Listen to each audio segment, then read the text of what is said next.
tayo at pag-usapan naman po natin itong si Apollo Kibuloy, mga kababayan, na biglang bumait. Nagmamakaawa ba ito kay PBBM? Mga kababayan, mga ka-GPnatics, alam po natin kung paano nila binababoy si PBBM. Kung tawagin nila ito ay adik, bangag, at kung ano-ano pa. Tama? Pero ngayon, mga kababayan, na lumabas po ang balita, ang hinggil dito kay Kibuloy, ay tila nagbago ang ihip ng hangin. Bakit, GP? Bakit nagbago ang ihip ng hangin? Biruin nyo, mga kababayan, sa paglabas po ng balita na ito.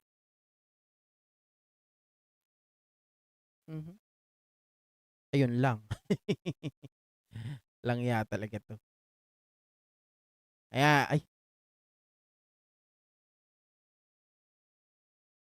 Ayan, sa paglabas ng balita na to, US seeking Kibuloy extradition, mga kababayan, sa paghiling po ng US na ma-extradite itong si Digong Duterte, si Kibuloy, sorry naman, parehas kasing nakakulong at magbarkada pa, mga kababayan.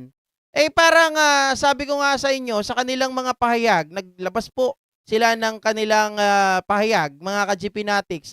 Ang bait-bait ng mga ito. Paano mo nasabi, GP, na mabait ang mga ito? Basahin po natin, mga kababayan, yung kanilang pahayag na tila nagmamakaawa kay Pangulong Bongbong Marcos na wag pong ibigay itong si Kibs sa USA. Sabi dito, statement of Kibuloy's camp on the reported US extradition request.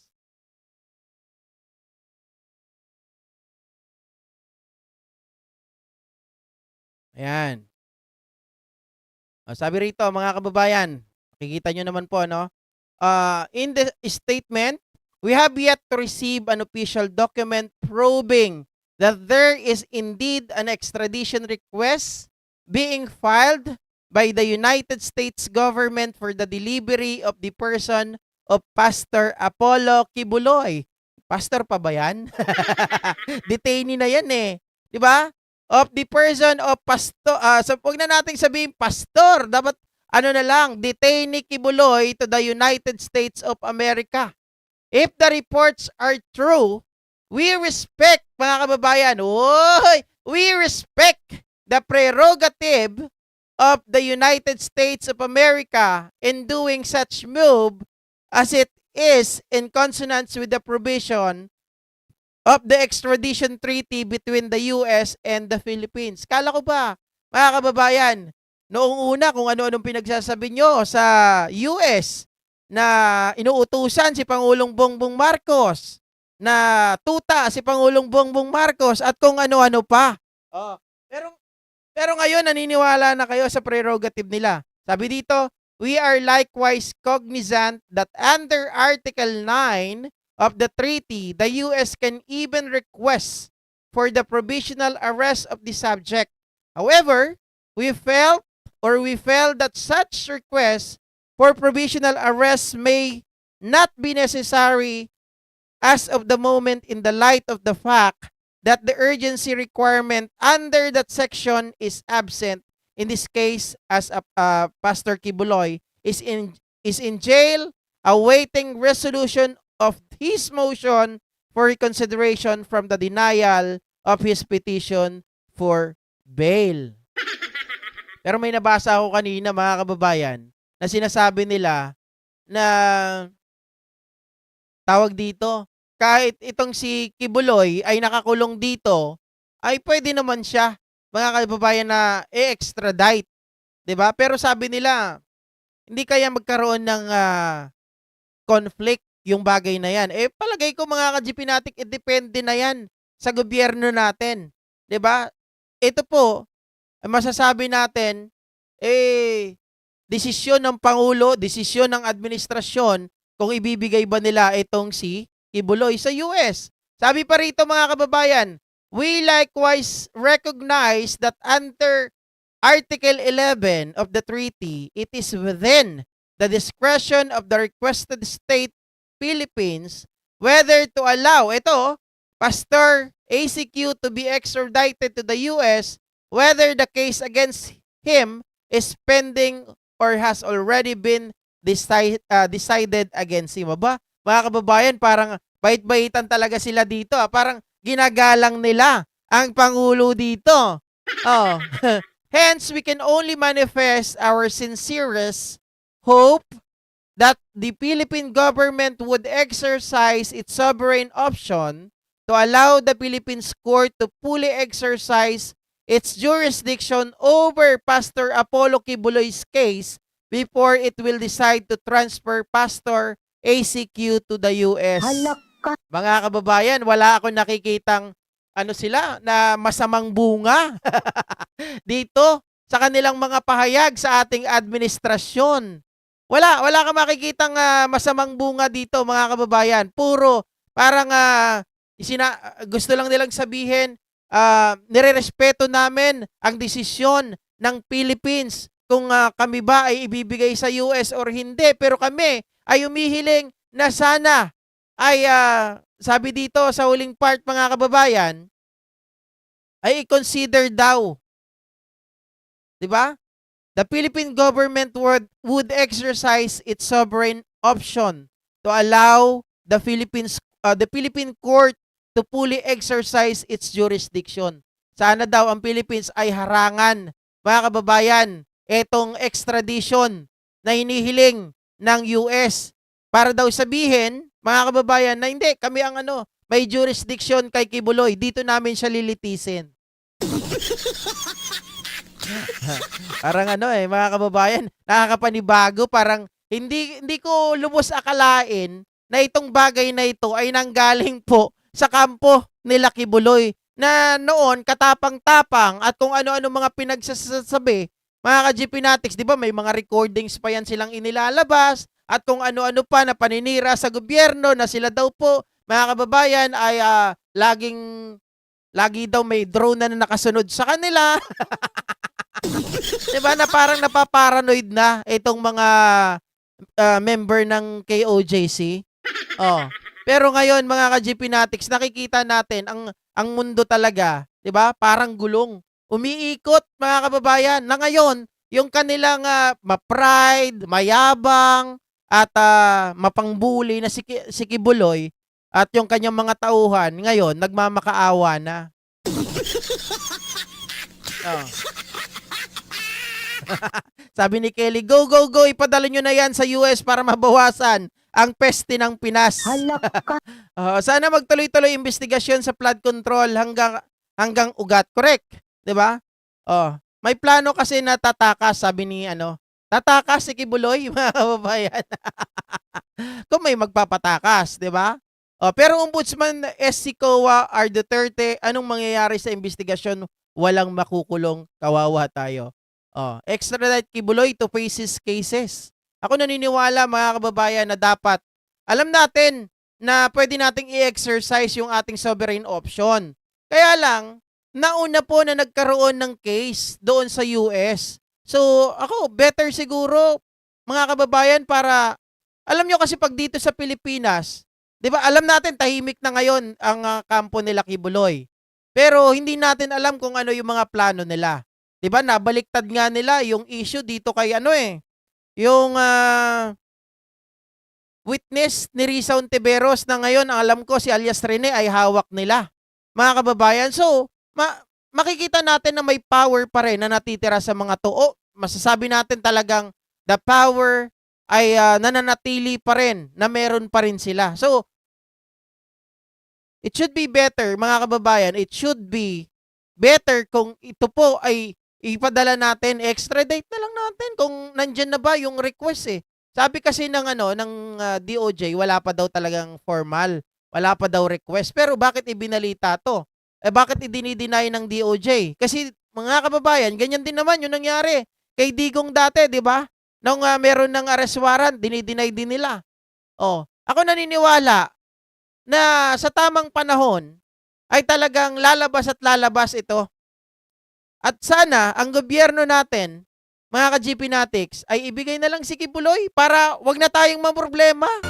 Diba? Paano yan, GP? Baka mamaya kapag pinadala natin si Kibuloy sa ibang bansa, sasabihin na naman nila na may jurisdiction ang Pilipinas kay Kibuloy. Dapat dito litisin. Dapat dito sa Pilipinas imbestigahan. Alam naman po natin yung nangyari dati nung kinakasuhan itong sila Kibuloy, lalong-lalo na dun sa Davao nung panahon na yon. 'Di ba? In-archive lang yung kaso niya. Oh, binuhay lang muli mga kababayan nung naupo na si Pangulong Bongbong Marcos. So sa palagay ninyo, may mangyayari kaya? Although nakakulong na si Kibuloy ngayon, mga kababayan, sa dami po ng pera ng mga yan, sa dami ng kanilang mga abogado, baka pagdating ng panahon, inaantay lang nila na si Sara Duterte ang maupo. Oh, tapos pagkatapos nun, papalayain din. Yari ka! 'Di ba? So mas maganda siguro ang investigasyon para hindi bias, mga kababayan, at wala silang makukuhang media mileage. Yung kanilang mga followers, yung kanilang mga supporters ay hindi rin basta-basta makapunta sa US. 'Di ba? Mas maganda na siguro doon na litisin. Sabi ko nga sa inyo, magiging patas ang labanan kapag ganon. Kasi hindi po nila mababayaran o wala silang mababayaran na mga tao doon. GP, parang sinabi mo, mga bayaran yung mga tao dito. Hindi ko sinasabing ganon. Pero kayo na ang bahala na tumingin. Ano pa ba ang power na natitira sa kanila? Mga kababayan, malakas pa rin. 'Di ba?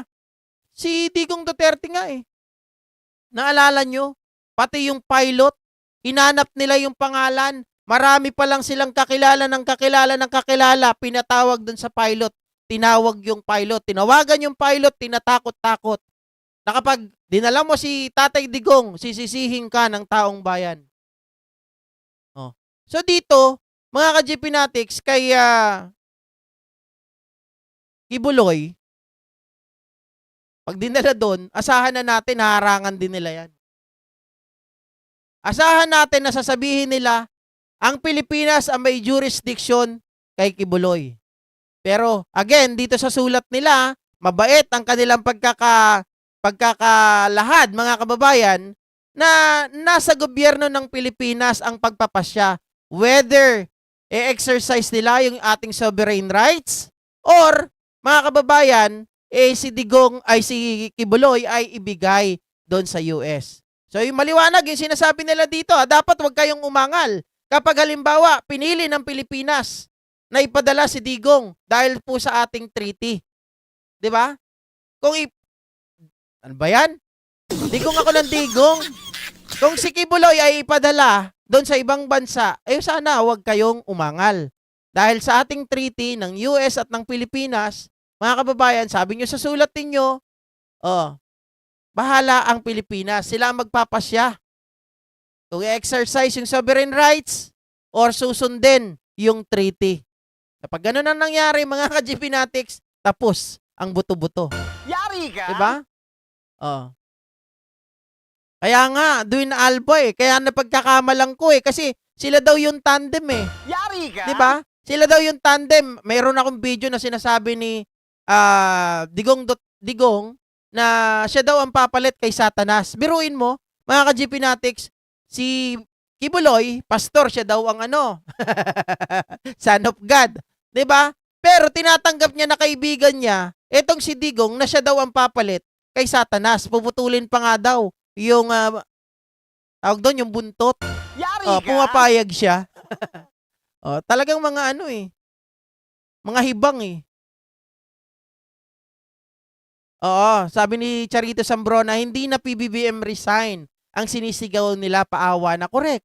Mga kababayan, yung nakikita ko na dati kasi pag may mga ganito, talagang PBBM resign, Bangag resign, ganon. Ay, hindi pala PBBM. BBM resign, Bangag resign, may adik kaming presidente, mga ganyan. Yun yung binabanggit nila. Pero nakita nyo, mga kababayan, very respectful na yung kanilang mga pahayag ngayon. Halak ka! Diba?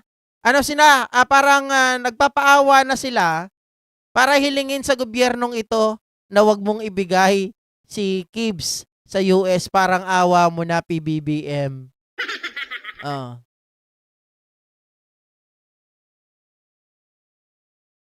Parang ginagamit lang nila ang mga tao sa simbahan para manalo sa... Isa yan, guys, sa totoo lang. 'Di ba? Kung gusto mong magkaroon ng mahabang o malaking milyahe, O, syempre, ang kuntsabahin mo, yung mga ano, may kinalaman sa sa relihiyon. Halaka. Di ba? JIL ako, pero never ko na magkasunod nang di ko siya binoto. Okay? Di naman sa ICC ang kulong ni Kibs ay. Hindi. Sa US, kasi doon sa kaso niya po, di ba? Maraming kaso yan tungkol sa rape, tungkol po sa human trafficking. Yan ang kaso ni Kibuloy. Oh.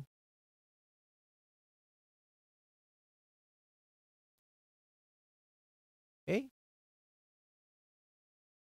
Sabi ni Mami Piar, GP, kabsat, fake news lang, mga bait-baitan nila ngayon. Correct. Ako naniniwala, mga kababayan, na yung ginagawa nila na yan ay talagang nagmamakaawa lang for their expense, di ba?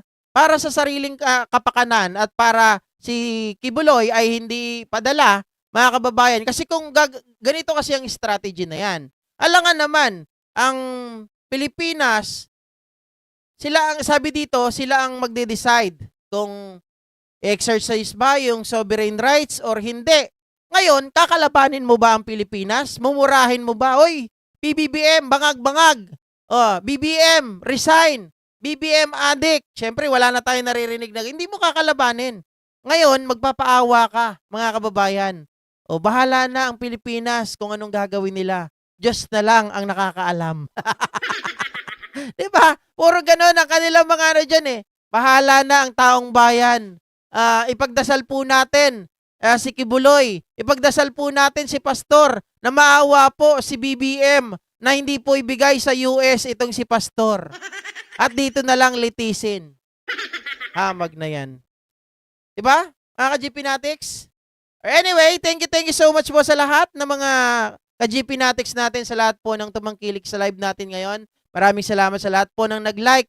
Mga kababayan, sa lahat po ng nag-subscribe, maraming salamat po sa inyong lahat, mga kababayan. Hanggang sa susunod na mga live stream po natin at mga pagbabalita. Sorry, talagang medyo tuyo na yung laway ko. Ganito talaga yung nangyayari sa akin kasi sinisipon ako, mga kababayan. Bye guys! Bye-bye! Sabi ni Carol C, title of the song please Sir GP.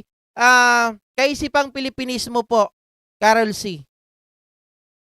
All politicians, i-shoutout nyo na wala akong ninakaw kung wala talaga. Bye-bye, Rayan, Jen. Bye-bye, guys.